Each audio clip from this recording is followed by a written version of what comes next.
hobbies are cringe now. Like, no, go find what you like. Do what you want to do. Like I remember my like on like one of the last days of school, my students tried telling me that hobbies were cringe, and then I pointed out what each one of them were into, and then they were like, wait.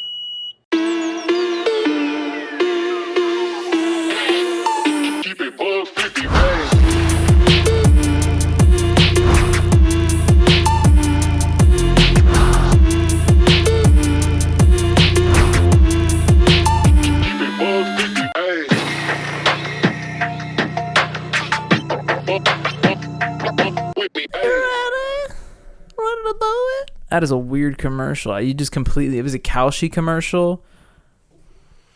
Wow, I can't... Okay, so I'm going to try to explain a commercial I just watched. Okay, let's start. Can we start the podcast with it? Yeah, let's start the podcast with that. So we're watching the World Cup behind your head. Yes. What if I told you I just witnessed a Kalshi commercial? Okay. That featured the ending to Grease. You remember how the ending of the movie Grease is with like the carnival and the car flies into the air? No Sandy, only Danny. But who do you think was playing Danny in this commercial? I don't even... John Cena? It was Giannis Antetokounmpo. Okay. With like the slicked up hair and the greaser jacket flying off into... That was the weirdest shit That's got to be a conflict of interest. Yeah. That's better than Poly Market by just showing a photo shoot of Future and then saying, can you predict the future? Mm-hmm. And then I had to explain to my wife's parents that was a rapper by the name of Future and that it was a joke about predicting the future. Yeah. Yes. You would think like gambling marketing would be smarter considering it's like a huge industry with billions of dollars. Most of these like sports book ads are literally just a celebrity like bet online and get free money, and then it ends in like 15 seconds. Yeah, and then the final 10 seconds are disclaimers and the number to call when you inevitably. Also, keep in mind, I'm not speaking like they should step it. I'm not a fan of online gambling. And I know you do your shit. Here are 7 ways to improve. It's really bad. I mean, you can predict on the weather. You can predict on how many cars pass on the Van Wyck Expressway. It is not. I also don't think it's healthy for sports. It's not healthy for any. I mean, you shouldn't be able to get. There's some stuff. It's like, much like how we should have limitations on what you should and should not watch or what you should not be able to take people's money. Mm-hmm. But you also should limit what you can bet on. I don't think you should be able to bet on traffic or the weather. Yeah. Neither of those things feel kind of none of that sounds like legit. You have a problem. Yeah. Real quick, let's hold that thought because I think it would transfer nicely into something I want to talk to in a second. But real quick, this is the Joystick Show. Yeah, we did start the podcast. This is episode 295 of the Joystick Show. That means we are 5 episodes away from a very special number, but more on that in a little bit. And you know how it rocks here. Feel free to like the show. Feel free to subscribe. That would help us a whole bit. This is what we're talking about. No, it's not. But yeah, yesterday was America's 250th birthday. It was. Yeah. It was the holiday. Look, there's a quote. I forget who says it. It's probably somebody really like prolific and important. So let's just say Weird Al. And the quote says something along the lines of like, man, I'm really gonna butcher the quote now. I think it says something like it's not unpatriotic to hate your government or dislike your government. It's unpatriotic to dislike your country or something like that. Basically just separating the government from the country. That's essentially what the quote is saying. All that to say, I fucking hate who's in charge. But, 4th of July comes around every year and I'm like, I love this country. Where are we from, right? At the end of the day, we're from America. Yeah. USA, bro. Yeah. USA. You see those fireworks in the sky, you smell that food on the grill, and you're like, oh, I just love my fucking freedom. It's great. So real quick, how did you celebrate? Yeah, basically how you described. We were very chill this year, very small amount of people, 10 people, 12 people. Same with us. Small little barbecue. Food, 4th of July's got to be, with Greek holidays, I'm a little blessed. A little, in terms of the food. Yeah, I get. I know. Yeah. Easter, Thanksgiving. We went over for the fucking Super Bowl, and there was a ridiculous. Yeah, and that wasn't even the ethnic stuff. That was just pure holiday food. But there's just something nostalgic and beautiful about we don't need all this amazingly spiced food. Sometimes you just need a fucking burger. You need a hot dog. You need the classic stuff. Absolutely. Yeah. Hits the spot. Yeah, we had some grilled chicken, like over the charcoal. Very good. We had, not to cut you off, we had a barbecue like 2 weeks ago that you couldn't make it to, but I purchased 32 hot dogs. No, it might have been 30, it might have been 28, some crazy number of hot dogs, and not one person ate a hot dog.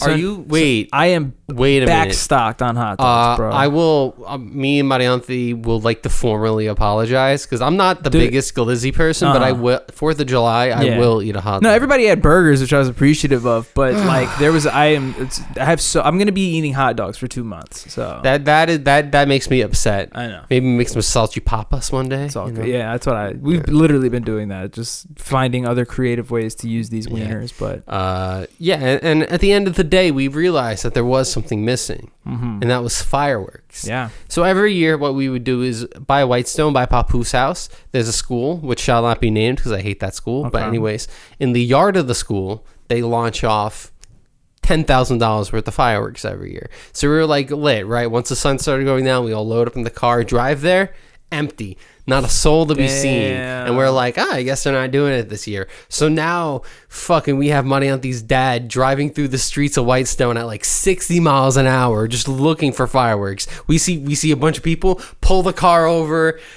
park it, go over, this fireworks, nice, whatever. But we're like, these aren't that good. There's probably better fireworks. We get back in the car, we drive to like the edge of Whitestone, like by the water, and sure enough, they just pulled up in a parking garage and lit off, I want to say $50,000 worth of fireworks. Shit. The police came, the fire department came, and then they got back in their cars and turned right back around. Insane. I don't know what happened, but there was just this mall parking lot, and they just lit off fireworks for like an hour, and we just sat there and watched all those fireworks, and then went back home. That's sick. And then as we got in the car, they started lighting off more, and we were like, we saw enough. We had like a real chill holiday here. Jose and Jerry came through. Mildred and her parents were here. We just kind of like had a big family barbecue. But towards the end, I told my dad early in the day, I was like, there is going to be a ridiculous amount of fireworks tonight. Like we usually always get a lot of them for the 4th, but considering the Knicks just won, the World Cup is going on. It's the 250th. We're trying to show these Europeans overstocked, bro. They're just looking for a fucking excuse. Absolutely. So as soon as like nighttime hit, and after the Macy's one started, also I thought that was Dog the Bounty Hunter, but no, it's Fair Olvera. Oh, okay, that's sad. He looks like Dog the Bounty Hunter. I mean it does. Him, Dog, Hulk Hogan, they're all like the same archetype of human being. But sorry, that just really fucking threw me for a loop.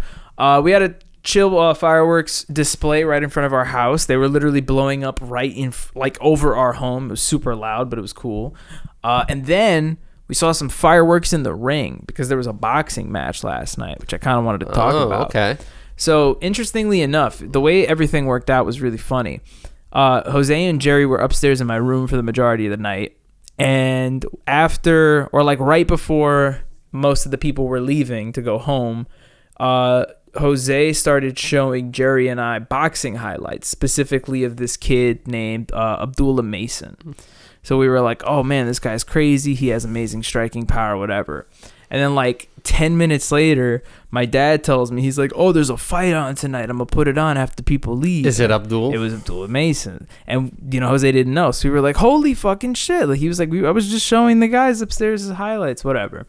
So we sit down, we watch the fight. The fight is between Abdullah Mason and this guy, Albert Bell. Now, real quick, just to set up some... Okay, by the way, I don't know how his name is spelled, but there is a famous baseball player by the name of Albert Bell. Is it...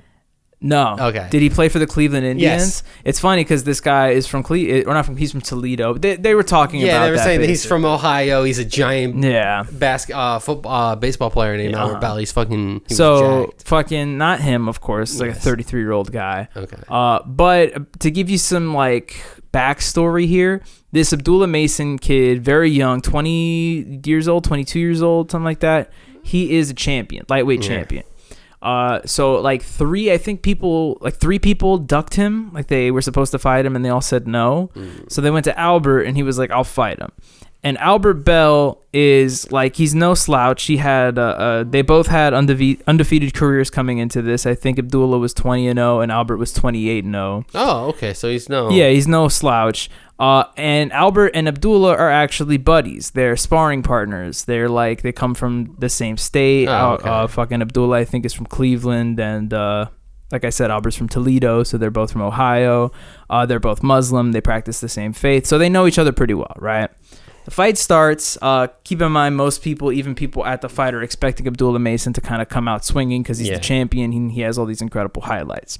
The first 6 rounds are actually pretty quiet for Abdullah, and Albert steps up and starts putting a pummeling on Abdullah. He's hitting really smart shots. He's keeping his distance. Things are looking good. And then somewhere in the 7th round, things start to switch, and Abdullah starts striking viciously, like really, hitting punches on Albert that are making him like fall off balance. Some are making him knock down, whatever, right?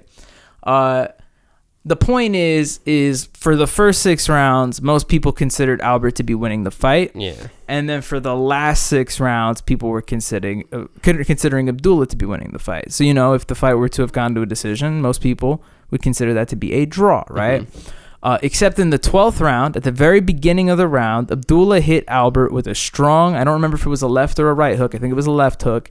And disoriented him enough to hit him with another strike that made him knock down, right? Mm-hmm. Referee starts the 8 count. Guy gets up, goes in for the fight. They fight again, and about 20 to 30 seconds later, Albert gets knocked down again, except this time it's not from a punch. It looks to be from a slip and push down from Abdullah.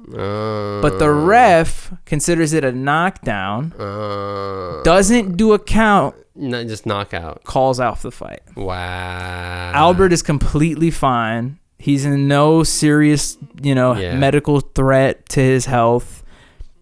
He's not even knocked out. He's ready to get back up. The referee just straight up called the fight. Everybody thinks that this was some sort of fucking setup. Like I mentioned, they're friends, right? There's all this history behind them, yada, yada, yada. Yada, yada. It's one of the most bizarre stoppages I've ever seen in boxing history. Like, the guy was perfectly ready to continue going, and he was like, no, cut it. And even he was like, what the fuck are we doing here, right? Mm-hmm. But I don't know. Even Jose was mentioning as soon as the fight was over, they were very happy. They were smiling. Things just felt a little off, and it was especially upsetting because the whole fight was genuinely entertaining up until that point. It was like a good back and forth fight, and then it was like, I feel like that happened. I mean, that one is one of the more egregious ones, but I feel like that happens all the time with boxing. Or like maybe if it went to the scoring, maybe someone in like the 3rd round scored it differently, and then it would have been different. Yeah. Like I don't know. Boxing always has those weird moments for me that are like, I don't know. It's so much up to the ref or up to the judges, and it's like, I don't know. Yeah. Nah. It sucks, I mean, it's one of those things where we have to just kind of face the music and be like, oh, the refs are in charge. Hopefully the next one will be better. To be fair, I think that's one of the reasons I've been like more, I'm not going to lie and say that I've been watching more, but I have been following more baseball, and it's a lot because of this ABS pitching system. It's just really nice to kind of see a lot of these umpires get their just desserts and be like, oh, my bad. Yeah, and then sometimes it's close and you're like, all right, I see why you missed that one. But yeah, I would like to spin this sport into a sport tangent, if you don't mind. 4th of July, we love 4th of July. We do. This is a downtime for sports. A lot of baseball, a lot of basketball players are changing sports. A lot of hockey players. I'm gonna give you the opportunity, Bobby. Do you want to follow the Islanders, or I'm gonna give you the opportunity to follow a different team if you want? I'm gonna follow the Islanders. You're gonna follow the Islanders because it's looking pretty rough. Oof. For the not. I mean, their team is still all right. But in free agency, they signed like one guy, and he's like a bench guy. Mm-hmm. So I don't know how it's looking. So I'm gonna give you the opportunity that if you're gonna get into it, I gave Jose. Jose asked me, "Oh, what teams are good? Which teams are not good?" Blah blah blah. Jose might not be the Islanders. Okay. So I'm giving you the opportunity if you're actually gonna follow it. I'll hop on the island. Okay, you'll hop on the island. I'll hop on the island. Okay, you'll hop on it. All right, we'll go to a game. Probably November. I was like really questioning my off days for next year when I'm working full time. So I will not be going to Greece. which means that is a week where I will have time to go to an Islanders game. So hold on. I don't want to be selfish for a second. Okay, and it is around your birthday also. It is my birthday. Yeah, I was actually. It is your 30th birthday. I was kind of sad that you weren't going to be around for my 30th birthday. Yes, and now I will say I will be around for your 30th birthday. Which is cool to know. Cool to know. So there is opportunity there. Down for a basketball game. Down for a hockey game. Absolutely. Yeah. I mean, I'm going to be very interested for a basketball game once Brooklyn figures out what the fuck, their team is going to look like. Yes. Granted, I think they're done with all their moves. I think they've made the moves they're going to make, and, we'll see. But I'm still excited to see them, no doubt. Got to buy a new jersey. But hockey's interesting because everyone is in it, at least for the first half. Very rarely do you have like a team like the Nets where it's like, oh, they're not going to make the playoffs. Mm-hmm. Hockey, everyone's in it, right? Gotcha. And now we're in a world of super teams where now everyone has basically created these like, basically there's like four LeBron Heats right now. That's cool. Yeah. And which is very cool. And now we're at a time where it's almost the NBA's in a sort of situation where we had players come in after LeBron and then retire, and LeBron is still there. Yeah. So we have the same thing with the NHL where we have like the Ovechkin, Sidney Crosby, where it's like they're like 40 and they're still great. Mm-hmm. They're like they're coming back because they feel like it. Yeah. I think Alexander Ovechkin took like, he was supposed to make like a bunch of money and he took like $4 million or something because he's like, whatever. Just want to play hockey. Yeah, it does not matter, whatever the team needs, right? And then you have those middling guys who like, now they're like 29, and in my head they're rookies, but that's just because 2016 was 10 years ago, and now they're at that age where now they're in their prime. Yeah. And then now you got the young guys underneath them who make me feel fucking old when I see that you have a 2007 birthday and you're playing in the NHL. Yeah. Makes me feel a little fucking old. How about that? Yeah. I know. It's like, oh, my students have like 2014 birthdays. I don't care. And that makes me feel way older. Yeah. That I'm watching you on TV. Also, more athletic than I will ever be. And then pivot to some of these other sports that require no fucking athleticism. Yeah. I went out to eat today, right? I was at the outlets, right? Went out to eat. You were watching cornhole on TV? Not even. I was close. Competitive axe throwing. Oh, come on. That takes some fucking. Yeah, and also, have you thrown an axe? They're and heavy. it's like dart rules, right? So it's like you gotta like line it up and shit. And they're really good at this. They're like really, really fucking good. I'm like, how do you get good at that? Do you have just like a post in your backyard? You're just fucking. Honestly, Dylan, that's probably exactly what it is. And the teams are like a weird like father-daughter setup. There was one team where it was like a guy that was like old and then a 14-year-old. I'm like, this is the weirdest fucking team. Real quick, not to go on a whole other tangent. I promise I'll keep. But yeah, shout outs to the competitive axe throwing community. I don't know what you're doing out there, but keep doing it. I guess you're on TV at an establishment eating dinner at or lunch at. Yeah, that's what it is. No, so like we just mentioned, yesterday was the 4th of July, and every 4th of July there is a very big sports competition that here in Brooklyn, New York, and that is of course the Nathan's Hot Dog Eating Contest, right? So this guy, fucking, what's his name? Joey Chestnut just won his 18th title. Yeah, I was going to say, my number was wrong. I was going to say something less. It was 18, 18 he's won. People started to post all these crazy things, like, technically speaking, he has won more championships than I think it was Tom Brady, Michael Jordan, and Babe Ruth combined. Yeah, literally, like which, is absolutely incredible, and people are starting to call him, like, the most consistent, greatest athlete of all time. He is the most winningest competitor. Yeah. All right, let's. But okay, I learned about this guy because of this. Oh, okay. There's a better competitor. There is a better competitor. Have you heard of David Foster? No, but he's a famous competitive eater. David Foster is an Australian world champion wood chopper. So he has held the World Wood Chopping Championship title for 21 consecutive years. He's considered Australia's most successful athlete, and he is the first and possibly the only athlete in the entire world in any sport to win over 1,000 titles in his sport. Okay. And this is the homie, David Foster. Looks like a bigger version of my Uncle Jesus, but... What a legend. Yeah, right? Fucking insane. Talk about talk about consistency in your sport. Mm-hmm. David Foster. Shout out to David Foster. I need to see him eat one of those logs before I can really give him some credit. Yeah. Let me see. All I'm saying is I'm sure Joey could have probably eaten that chainsaw. Yeah. But now let's pivot on to something away from sports. We were just talking about the Islanders. Yes. I'd like to talk about a different version of Islanders because I've been watching his show. Oh, where is this going? I've been putting a considerable amount of my time and effort and life overall into this show. And I have strategically chosen not to speak about it until now. Okay. And that is Love Island. Okay. Listen, let's just break the ice. I like the show. It's good. Yeah, you talked about it before, Bobby. Absolutely. We don't got to beat around the bush. Also, here. I remember last year when I brought it up for the first time, because we're in season 8 now. Season 7 was the first time I started jumping on board.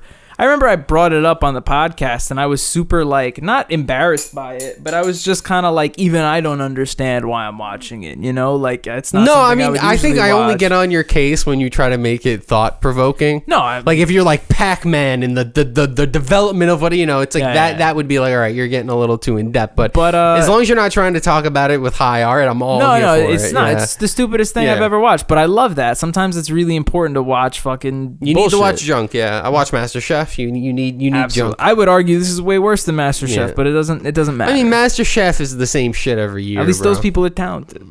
But that being said, I've only really been into the show for 2 years, but last year even I was confused, and I remember you were the one who told me. You were like, bro, 1 billion people watched season 7, and it's true, 1 billion people watched. It is the most watched show ever, I believe. Yeah, crazy shit. I believe because of Netflix and because of how many other countries watch Love Island, it is the most watched show ever. So all that to say. Yeah. At this point, I like it. I have nothing to be embarrassed about, no regrets. It's just a fun show to watch. The show's been running for about 27 episodes or something like that. Next weekend is actually the season finale. Mildred is actually throwing a little season finale watch party here at the house. We have 2 couple friends that both watch the show, so that should be pretty fun. But I just wanted to give my 2 fucking cents now that we're almost done with the series, and then next week I'll come here and I'll tell you what I thought of the ending, or maybe in 2 weeks. We got to see. But all that to say, we have a lot of Islanders to talk about. If I were to sit here and give you my 2 cents on each and every single one of them, it would take the whole rest of the podcast, and I just don't want to do that. So we're gonna skip all of the ones that I consider too boring to talk about, and just talk about the ones that I really want to talk about.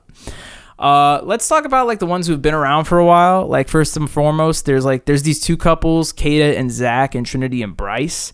They've both been together, not for the entirety of the show, but since episode 5 or something like that. Very long time. They're kind of the 2 favorite couples out of all the couples in the show. They seem to be the most compatible. They actually really like the people that they're with, and then they're also kind of friends with each other, so they make this 4 group.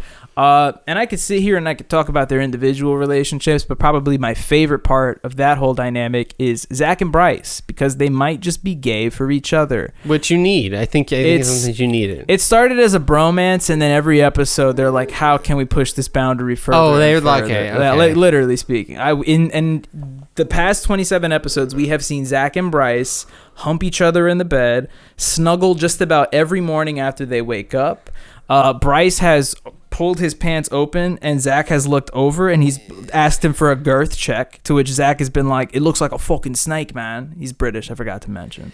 Okay, yes. They get very close. They pretend to kiss. They might be in love. Are they both British, or one of them? No. Bryce is an American model, and then Zach is British. Yeah, no, they're gay. They might be. Okay, but I gotta tell I'm saying I love you, Bobby. I'll hug you. I'm not snuggling with you. I think if I tried snuggling with any of our friends, I think all of you would be like, "What the fuck?" Shirtless, no less. Yeah. Okay. This is just an extra layer of too much. And keep in mind, these people just met each other. Yeah. Maybe one less layer, perhaps. Yeah. But point is, that's Zach and Bryce. They're pretty fun. And then there's the powerhouse of problematic men. Yeah. So there's Casey. Casey is kind of the 180. He kind of started off the show as being the chill guy. He's this tall, and then he got a villain arc. Kinda. He's this tall black dude. He was with this girl Lanaya, who's this very sweet black girl.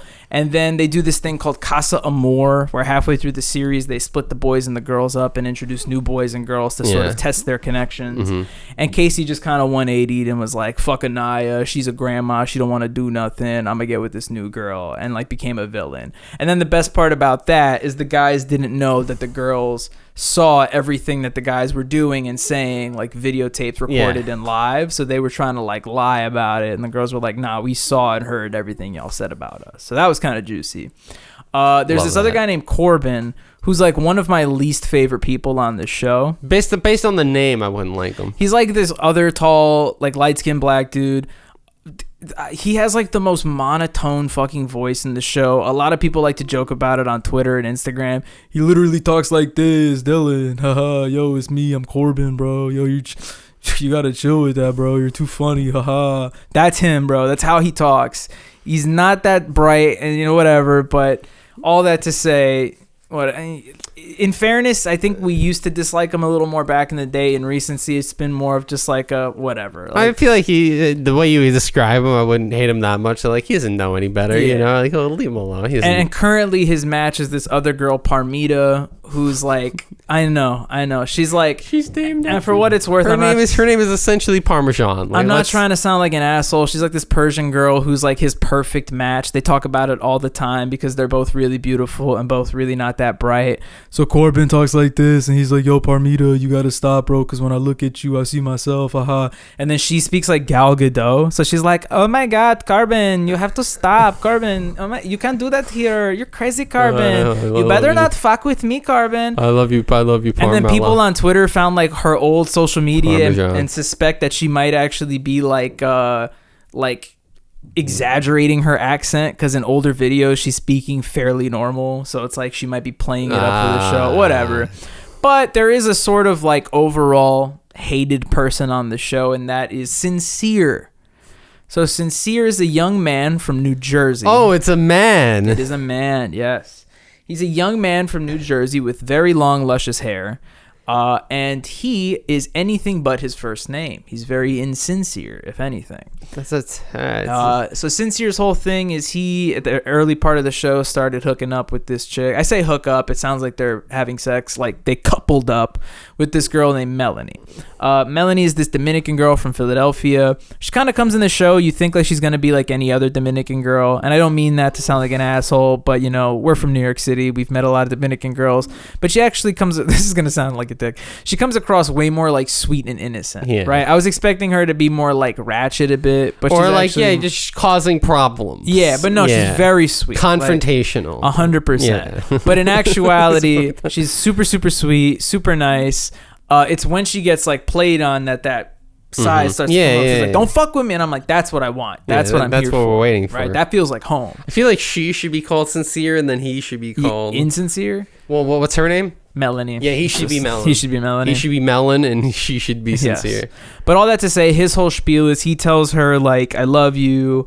I want to spend my time with you. I could see me with you outside of the villa. I only want to be with you. And then when another girl comes in, he'll talk to her in private and be like, oh, I really fuck with you. I want to explore your connection. I'm not really like closed off. And then like she thinks that she's going crazy because obviously he's telling her one thing and exhibiting other feelings. But then when that whole spiel happens that the girls see everything in live time, they're all like, oh, he's been telling this to everybody. I'm not crazy. He's just a fucking asshole. So right now in the sort of like framework of the show, Sincere is in like his apologetic arc where he's like struggling really hard to get her to fully like forgive him. He's like making super breakfasts and leaving rose petals everywhere and shit.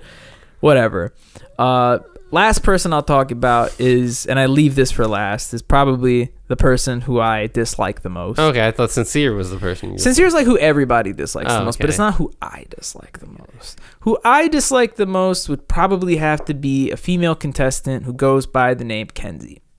Kenzie is like your typical Southern belle. Like she has the Southern accent. She kind of talks with it. She's very young. She's blonde. I think she's like a nursing student, right? Her whole thing is kind of similar to Sincere. She sort of plays around and kisses and couples up with like everybody, like in secret. But I think the big reason why I don't like her is she kind of plays it off as like this, like, what? Like, I'm here to explore, like we're all doing it. But like constantly people are telling her like, Kenzie, there's a way to do it. There's a way to go about it without disrespecting people, right? But I just like, I'm so tired of it because I hate that perspective of people who like think they can get away with shit and just be like, I didn't know any better, you know, I'm just a... And like, she's also a big walking contradiction. She came on with this energy early in the show where she's like, I'm not a roster girl. I'm not the type of girl who's talking to like a lot of guys at the same time. I don't have multiple boyfriends. And then her whole show was just her kissing and being with like six different dudes every other episode. So, and now it's kind of juicy about the show is it's getting to a point where like even the girls can't really like argue it, so like they're kind of keeping her in check, and that always gets juicy when they're like, nah girl Kenzie, that was fucked up, you gotta do something about it. All that to say, the show's pretty good. I'm enjoying the season. People were critiquing it, saying that it was Friendship Island because people were a little too chummy at the beginning, but things are starting to spice up a bit. I'm hoping that in this last week they'll throw some Friendship Island. It is true, because like compared to last season, like last season was vicious. By the end of it, people were like, go fuck yourself, I never want to talk to you, yada yada yada. This one has been a little bit more chill. Like we've even gotten some really like heavy conflicting moments between people, but like an episode later they'll like hash it out and be like, I'm so sorry, I hope you know that that's not my real personality. And I'm like, no, fucking kill her, you know, that's rip her head off, that's what I'm here to watch. But all that to say, it's a fun watch, I enjoy it. Shout outs to Love Island. I hope it ends well. I hope it's not gonna end stupidly. I could care less like the couple that wins, as long as it's not like a couple that just showed up, because that always fucking sucks. It's like, hey, we weren't following them for the whole series, but all that to say, pretty solid season. It's fun to watch. I might have to watch it. Yeah. It's those Netflix shows really irritate me to no end. It's on Peacock, to be fair. It's on Peacock. Let's get it fucking straight. Okay. I also just wanted to talk about one last thing, which I thought was kind of funny. It is technically a contestant I want to speak about, but not like one who's important to the show. Like I mentioned halfway in that description, there is that Casa Amor part where they split the boys and the girls up. But they did this cool thing where the boys get 6 new girls, 6 boys, so they get 6 new girls. The girls get 12 new boys, so it's like 2 boys per girl sort of thing. But then they, at the end of their like first day with them, have to pick the 6 they want to keep, and 6 have to go home immediately.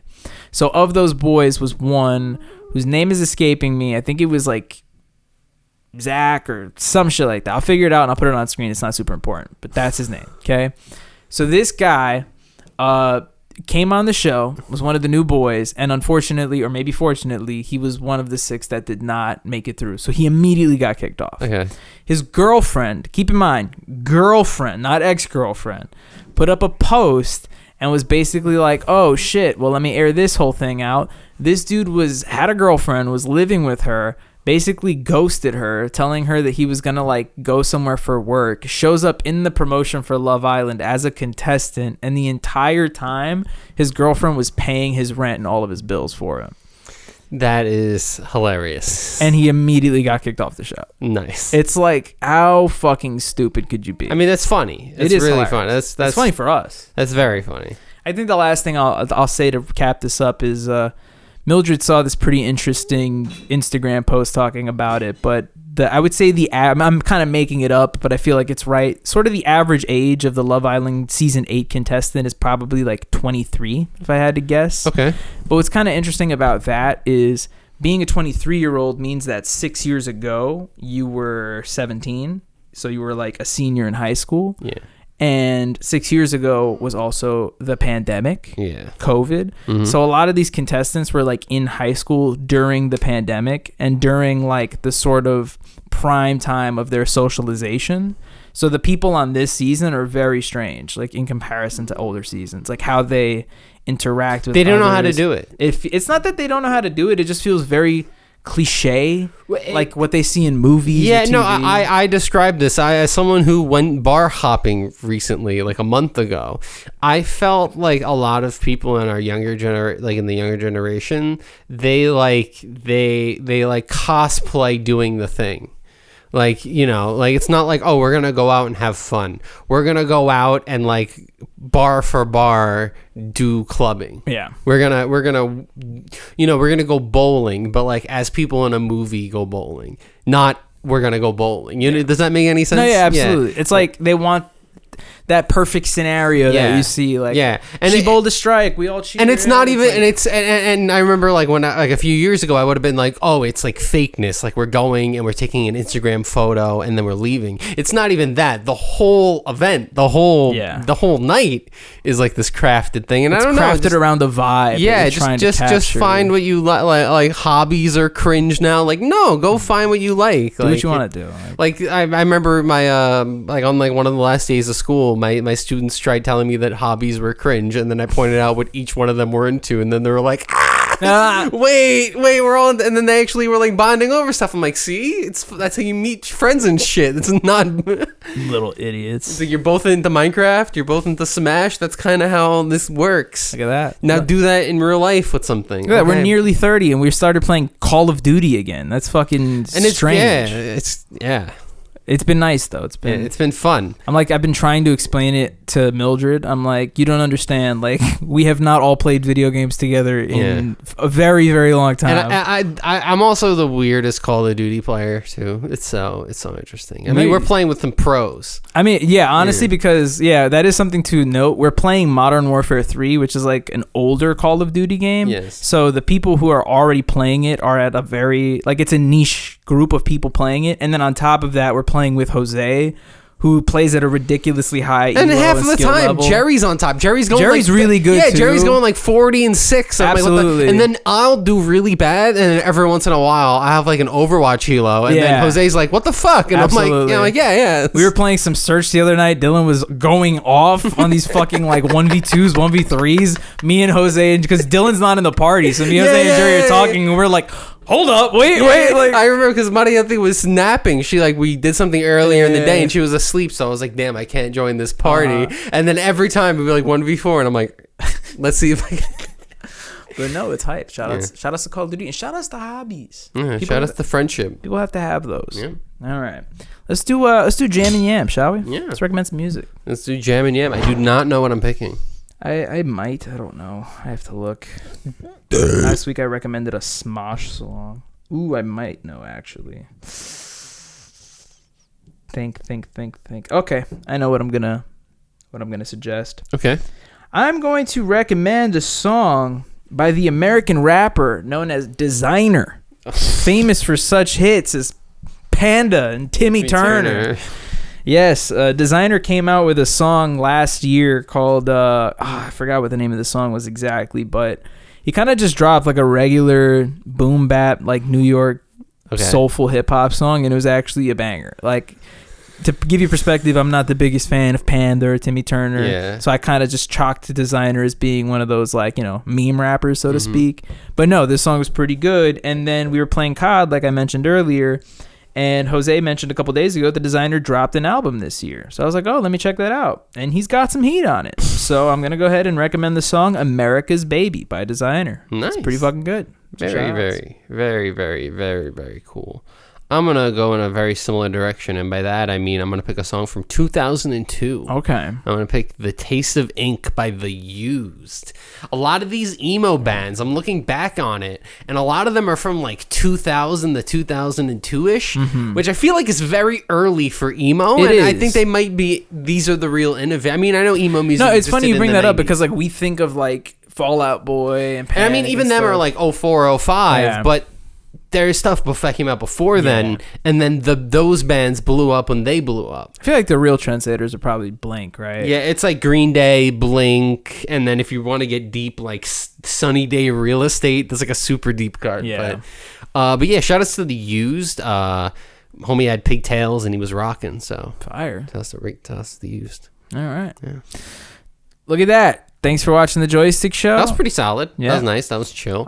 Listen, guys, go check out episode 1 of 1v1. Yes. That is out. Dylan just watched it for the first time. Nice. What are your thoughts? We have a banger. This is a good series. And I can say, not just as the person who makes it and edits them, the next coming episodes 2 through 4 are funnier and better than 1. Like, I'm actually excited. It was a good. It was rocky. It was like a pilot. Well, I mean, not only that, I just felt like it was like a good starter. Yeah. Like, we played a game. It was about the game. Yeah. And now these rest of them can just be about shenanigans and based on the filming of a couple, they didn't go too well. But hey, we made the best out of them. Stay tuned. Yep. They're going to be fun. We're going to keep it going for 12 weeks, crown a winner after, and should be pretty fun. Yeah. Trophy, etc., etc. Yep.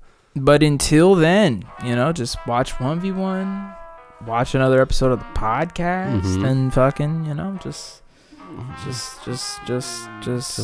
gooch. Just look a gooch. Dab. Remember that?